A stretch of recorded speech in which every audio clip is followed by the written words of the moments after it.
You say you're in the mood for a little ice cream? David Pogue may be able to help.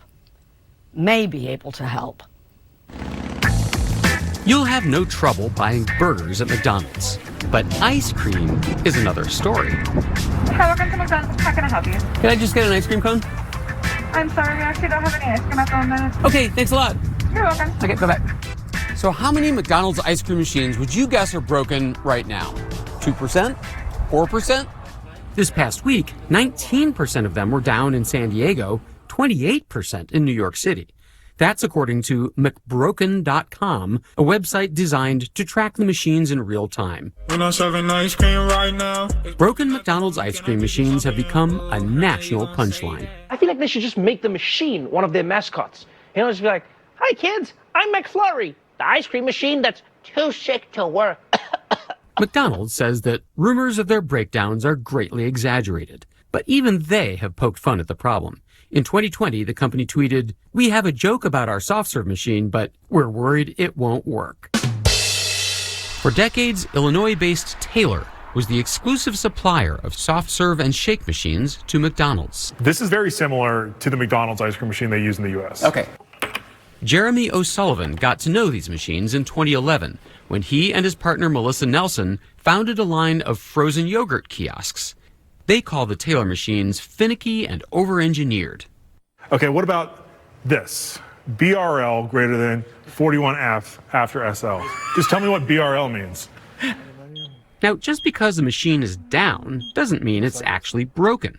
It might just be going through its mandatory, daily, 4-hour pasteurizing sequence. And each step in that process has to be done and executed in a certain amount of time or the whole thing fails and it needs to restart. I come in the morning and it would say, what? Heat cycle fail.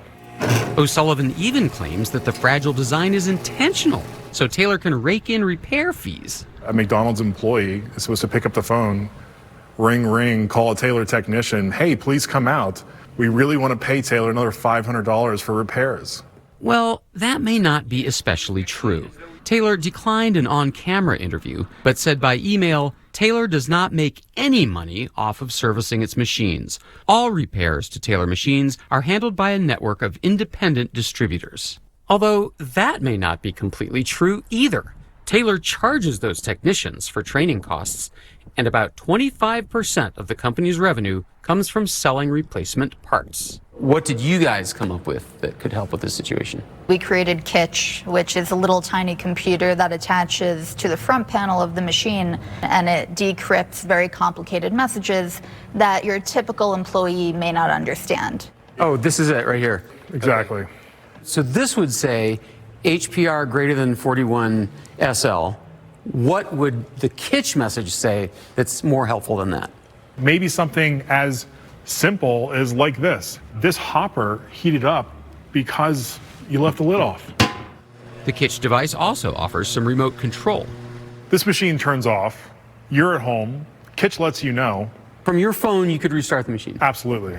The founders say the Kitch add-on was a hit with McDonald's owners and even got a thumbs up from the head of the franchise owner's equipment team. And I really think that this device can reduce complexity in your restaurants and help drive cash flow by having our machines up. But unbeknownst to Kitch, Taylor had been developing its own similar device and was studying the Kitch to mimic its features. One Taylor executive emailed, "So how can we do the same thing Kitch is doing?" Then, in late 2020, McDonald's emailed the owners of all 13,000 franchises. It said, "Don't use Kitch." It essentially said that Kitch could cause serious human injury. How would that happen? Well, one, it's completely untrue. The memo suggested that the Kitch remote control feature could make the machine start running while someone was cleaning or maintaining it, endangering employees' fingers. But that may not exactly be true either. All these dangerous parts that are inside the machine, when you remove the door, Kitch can't operate. Nothing can happen. The only danger that Kitch ever proposed was to Taylor's bottom line. After the McDonald's memo, business dried up and Kitch shut down. The founders are now suing Taylor and McDonald's for millions of dollars. Reverse engineering is not illegal. I mean, it's dirty pool, but it's not illegal. There is a bunch of stuff in here that is super illegal. You can't say something is dangerous when it's not dangerous. So it's mainly about false advertisement interfering with our business expectancy. McDonald's also declined an interview, but said by email that the Kitch device is unauthorized equipment, which Kitch never submitted to McDonald's for safety testing. McDonald's calls the lawsuit meritless, and Taylor says it's built on false allegations. But until the lawsuits conclude, Taylor has put its own device on ice. So for now, we can all look forward to more moments like these. Why? The ice cream machine is always down! You know, I think there's an illusion that you just need to work really hard and build a great mousetrap. And take it from people who built a better mousetrap and were naive enough to think, oh my gosh, they're going to love our solution. Not the case.